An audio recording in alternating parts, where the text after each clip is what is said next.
Hello, everyone. I am so excited to share with you a little piece of what I am working on. So just for context a little bit, at this point in the story, the pilot has crashed his plane in the middle of the Sahara Desert, thousands of miles away from any trace of civilization, and he is trying to repair his plane so that he can safely return home, when all of a sudden, in the middle of the desert, he meets a small boy who is also searching for his way home. The little boy, it turns out, his home is on a distant planet far away from Earth, and the pilot surmises that the little prince's planet is an asteroid called asteroid B612.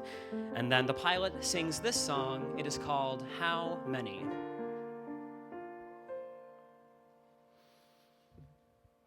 Grown-ups like order and numbers. Well, when you tell a grown-up about a new friend, they don't ask questions that really matter. They ask, how old is he? How many brothers does he have? How much does he weigh? How much money does his father make? Only then do they think they know him. They'd never ask a question like, what does his voice sound like? What games does he like best?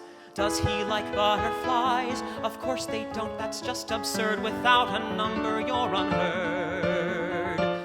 It's always how many days does it take to bring the earth around the sun? How many stars in the sky? How many more years will you live until you die? How many's the question? A number's the answer. Describe a house to an adult, you'll talk about how much it's worth, and the bigger the number is, then the prettier the house becomes. You'd never talk about the geraniums in the windowsill, or the doves upon the roof, or the sunset on the hill. These details only waste your time. Without a number, you're benign. It's always how many days does it take to bring the earth around the sun? How many dollars in your hand? How many days can you survive out in the sand? How many's the question? I don't know the answer. And to prove you exist, you need a number by your name. What your laugh sounded like doesn't count. Or if you were delightful, or even a bit frightful, if it can't be measured, then there's no amount.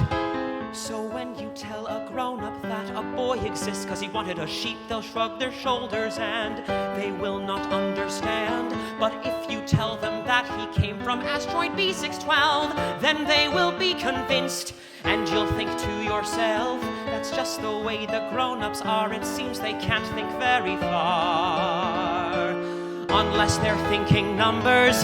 How many days does it take to bring the earth around the sun? How many days have you been lost?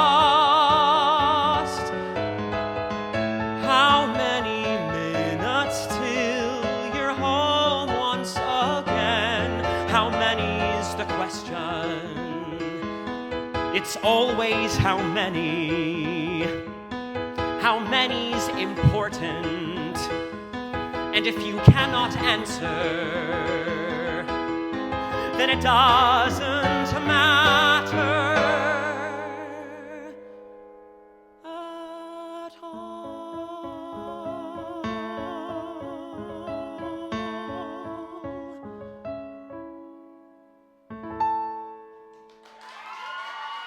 Thank you.